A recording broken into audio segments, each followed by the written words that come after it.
Hey you guys, welcome to Mr. Smith's Kitchen.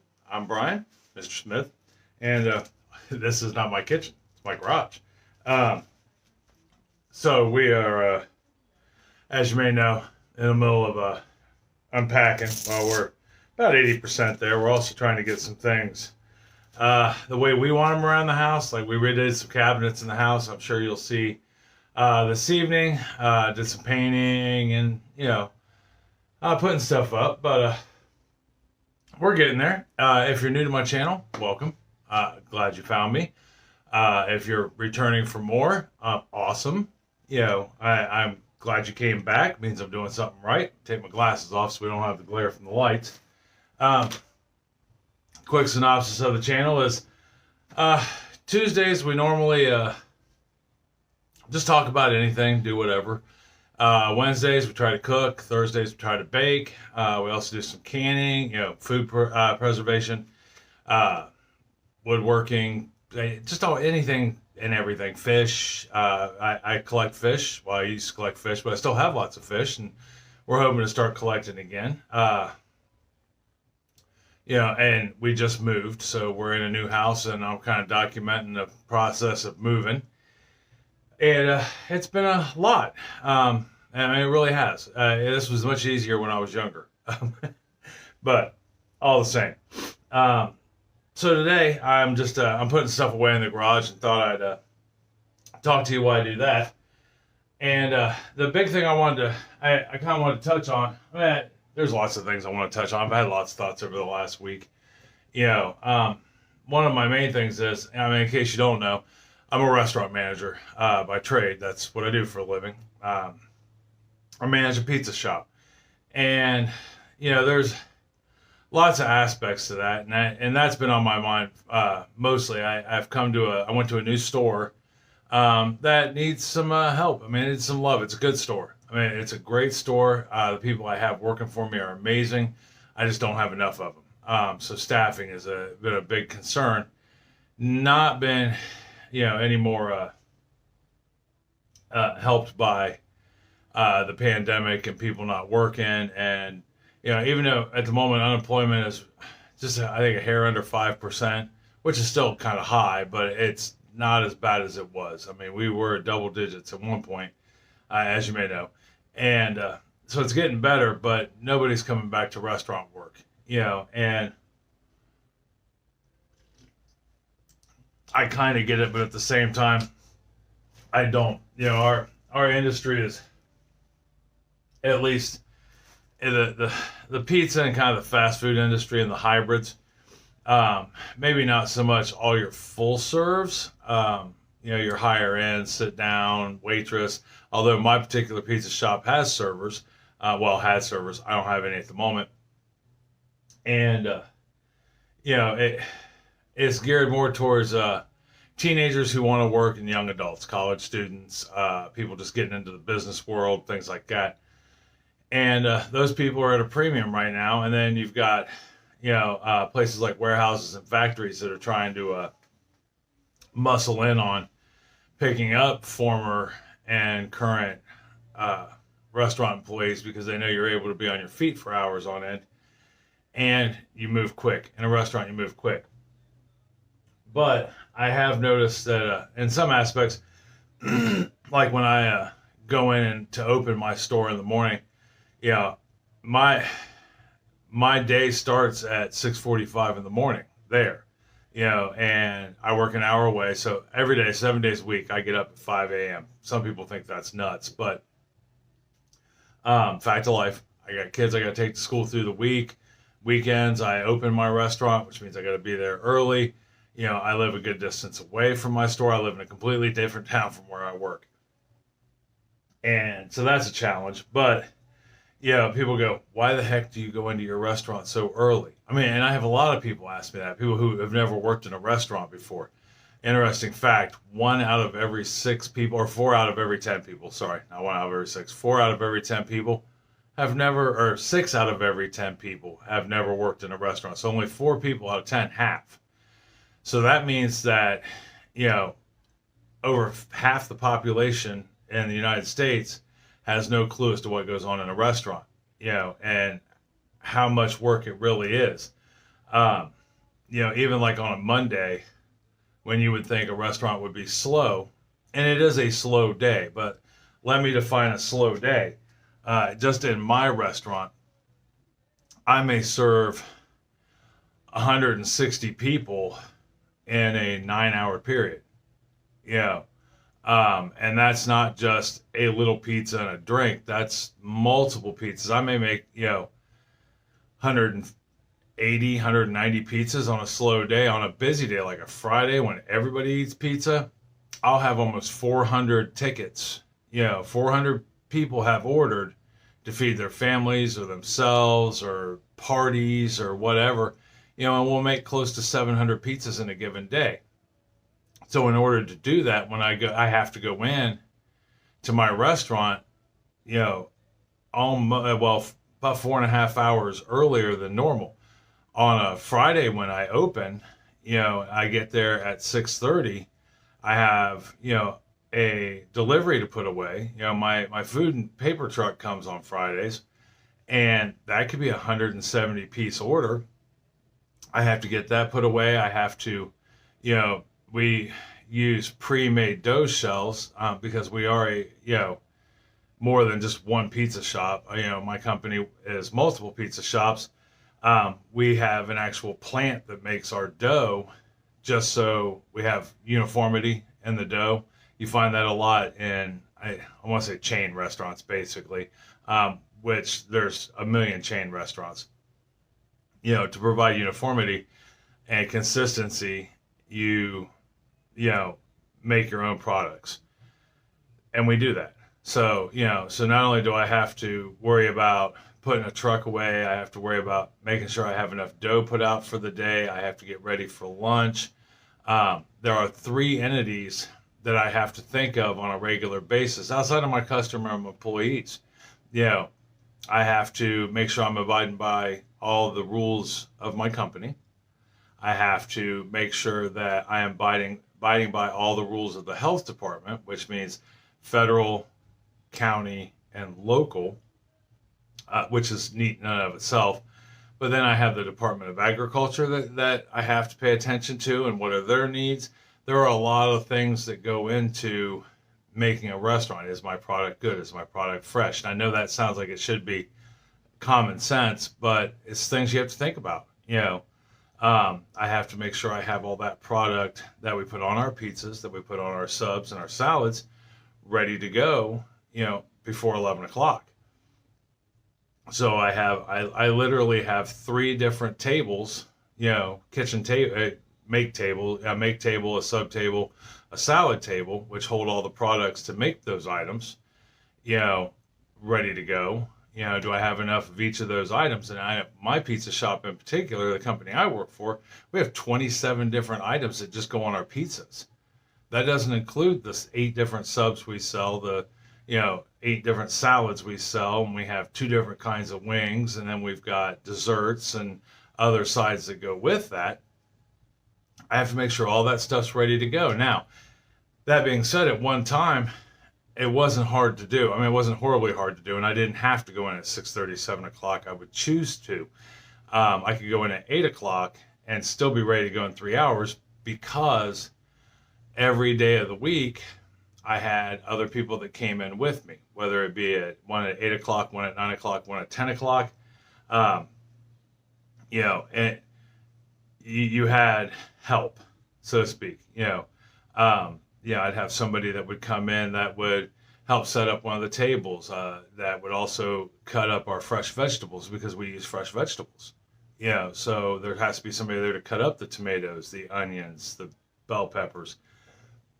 And then you would have somebody come in that would help load all your dough or clean the parking lot or make sure the dining room was ready to go and the windows are clean and, the bathrooms are in order.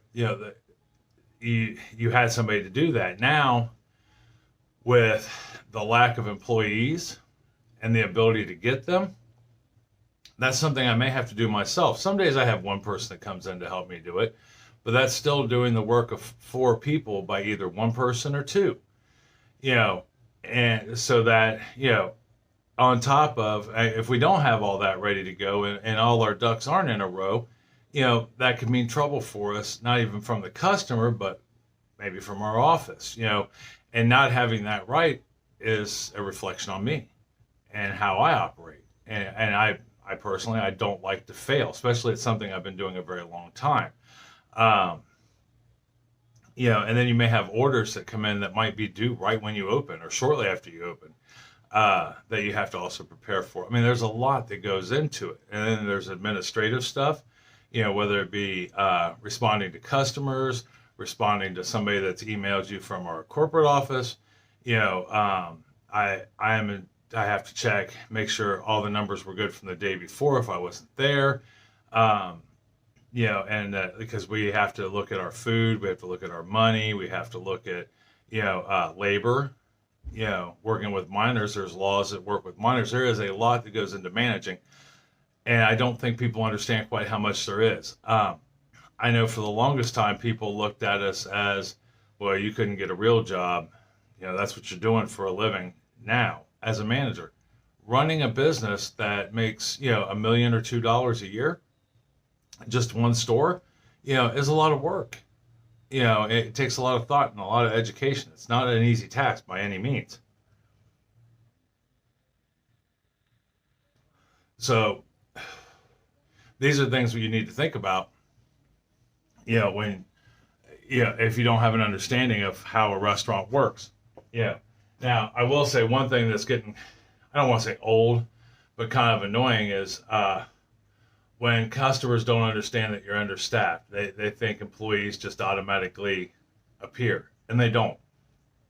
The restaurant I am at now, I have been at now for 2.5 months, and at one point, this store had 45 employees. When I arrived at this store, it had 14. That includes delivery drivers, that includes my inside kitchen help, and that includes managers. I had no servers anymore. The dining room is barely open ever. Um, and I think I have had a total of 7 applications in that entire time, and I've hired 6 of those people. So we're getting there. It's just taking time, and I think some people have a hard time understanding that. I explain to customers all the time when I call, especially in the evenings or on the weekends when my dining room's not open, and they say, "Oh, is your dining room open?" I said, "No, not yet." And they're like, "Oh, well, when's it going to open?" Well, we're working on that. We're trying to get staff in so that way we can operate our dining room in the evenings. Right now, it's just open Monday to Friday, 11 to 3. I have one server, and unfortunately, he can only work 11 to 3. I can't keep him there till midnight, from coming in the morning. But, well, I could, but that would cost me a lot of money. So they're like, "Oh, I didn't realize that staffing was that bad." And it's bad everywhere. I work in a plaza. I have a freestanding restaurant, but I'm in like a little shopping plaza. But there's 3 shopping plazas at this corner. At this intersection. All 3 plazas have restaurants, grocery stores, and a hardware store, and I mean just all kinds of places. Every single one of them have now hiring signs up. So the market is really competitive for a job. Um, so then it's basically an employee's market. What do you want to make an hour? Where do you want to work? The options are endless at the moment. So staffing is really a hindrance. And so, as I'm watching the news and stuff, and we're talking at work, and I can't figure out exactly, like we were talking about how it, there is, you go to the grocery store now and there's empty shelves for all kinds of stuff, and it's because they're having problems getting stuff to grocery stores. And I understood the trucking issue, with lack of truck drivers. There's big ships sitting out at the ports in the ocean waiting to get in and they don't have enough employees either to keep it going. And even though the government said, well, we're going to start keeping the ports open 24 hours a day now, my first thought was, well, if you don't have enough employees to run it the hours you're running it, how are you going to add more hours? I mean, how do you fix that problem? And then you still have the transportation issue with people to bring it from the ports to where it needs to go. Well, I couldn't figure out also why pre-pandemic everything was fine. And then I read an article. It was in the New York Times that was talking about the influx of cash that has come to people in the U.S. from not only this administration in our government, but the previous administration, which it did. I mean, we threw large sums of cash at people, which is okay, who lost their job during the pandemic when things shut down. They weren't able to work. They needed to survive and pay their bills. So it was good. And looking back in hindsight now, I think a majority of the problem with that was we were also giving it to people who were still working, whether it be from home or in my case, in my restaurant, and they were still bringing in an income, which, I mean, go team, that's great. But what has happened is it's caused an imbalance. And now people have a lot of money and, well, not a lot. I mean, it's not like we're all millionaires all of a sudden, but we have enough money that we can start spending more, which you think would be great, except for we don't have enough people to bring the goods to the stores or get the ships in to unload them to be able to buy things. So it's caused kind of a run on products, which is why we have, in case you're wondering, why we have been continually running out of stuff at the store. Demand is incredibly high, which will also drive up prices. Most people, or most things and companies, the oil industry is the best one for this. Okay, so they plan on making so much gas, or we'll just say widgets. Okay, I have the ability to make 3,000 widgets a day. If you don't know what a widget is just a non-existent entity that you use as a general term for any product. Well, let's say my company can produce 3,000 widgets a day. Well, I'm doing good, and I'm only really selling about 2,200 widgets a day. So in order to increase the sale of it, I lower the price. That sends more widgets out, and then I make more money on volume. But now all of a sudden, everybody's wanting to buy widgets, and I need to produce 5,000 widgets a day, and I can't possibly produce 5,000 widgets a day, maybe only 4,000. So I raise the price of it. People slow down on buying. Now I only need 4,000 widgets a day. And at the same time, I'm still making a little more money. I'm just not doing it on the amount I sell. I'm doing it on versus the price.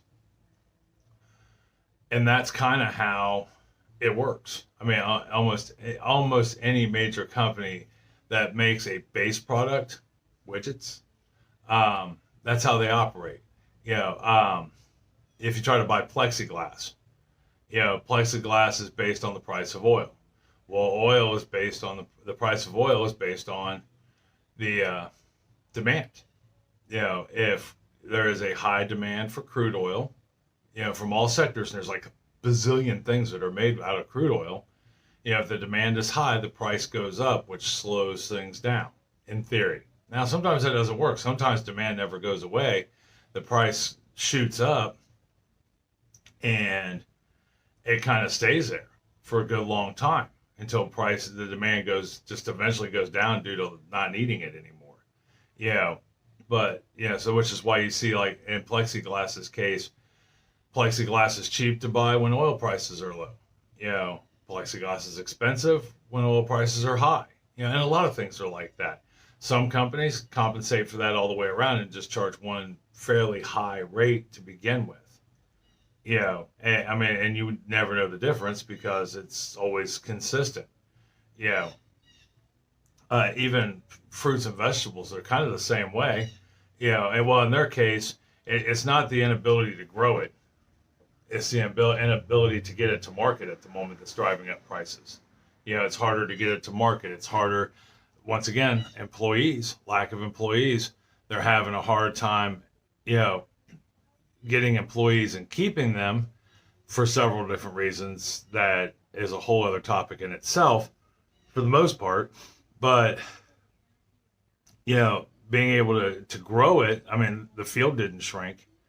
The area, the orchard didn't go away. I mean, unless you live in California where everything's burning to the ground, mostly because of global warming. Well, right at the moment, they're actually flooding. They're getting torrential rain, but they spent all summer on fire, basically.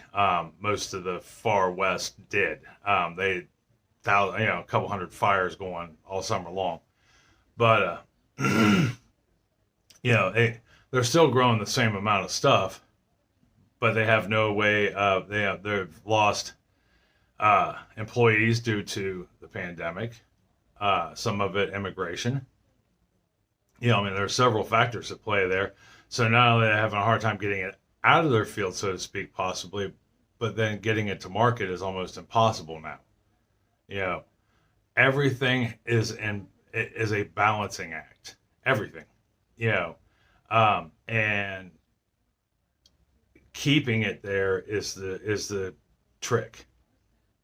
Sometimes it'll fluctuate a little bit. It's how you react to it. Unfortunately, on a lot of things, we didn't react well as a nation. And we do this at work all the time. We have to we'll use labor as an example. We have to keep our labor at a certain percentage. Well, we're below that percentage. We're doing fine because we have no crew. But as I hire, your first thought is, well, gosh, you hire more people, then it's going to start to go up. Yes, it is going to start to go up. But how do we balance that? In our case, with just that particular item, and what will hold true for everything in our restaurant, is as you hire more people, we can serve more customers. We can start to go back to our normal operating hours. We open up our dining room, which brings in more customers. We bring in more money. We hire more people. It's like this giant circle, never-ending circle. It just keeps going around. The more you make, the more you can hire. Boom, done. And it keeps a balance and harmony. The pandemic disrupted that balance and harmony. Now we're not making as much. We have fewer employees than what we're even making. So we can still build it up some, and hopefully we just start back over. It's kind of like if you fell to the ground. You don't just lay there forever. You eventually get back up, dust yourself off and move on down the road. All right. Well, I am done rambling. I am going to get back to work. Tonight, since I didn't get this video out yesterday, tonight we are going to do a broccoli potato cheddar soup. It's a really hearty soup. It's amazing. I may even put chicken in it. I haven't quite decided yet. We do sometimes, we don't sometimes. It's very versatile in what you could put in it. It actually started out as a potato cheddar soup from Kent Rollins, who has a YouTube channel, a couple cookbooks. He's known everywhere for, he does a lot of trail cooking, out in the fields. He was a cook on a cattle farms. He would do cattle drives and stuff like that. But the base recipe came from him, and then we added to it. But that's what we're going to make this evening. And I think you'll enjoy it. It freezes well, so that way you can make a lot of it, put it in your freezer. It's simple, quick, and easy to make, which I'm all about right now at the moment. And I still haven't decided what we're going to do tomorrow. I've yet to test my oven out as far as baking goes, and it's a little different. Made some French fries in it, some tater tots, things like that. It seems to bake well, but it's a new oven to me, and I got to learn its nuances. But we may try something anyhow, just see how it goes. All right. Well, I will see you this evening for dinner, where we will have a lovely cheddar broccoli potato soup, or cheesy broccoli potato soup. It's not going to have cheddar in it. Well, it could have cheddar in it. I don't know. We'll see. And we'll have more good conversation. All right. I love you. I love you very much. Tell somebody else you love them and you love them very much. It's going to make their day a whole lot better, I promise. And it'll make you feel a whole lot better. I know it always makes me feel better when I tell you guys. Makes me happy. Makes me because I know at least today somebody told you that. Anyhow, I will see you tonight for dinner. Love you, and I'll talk to you later. Bye.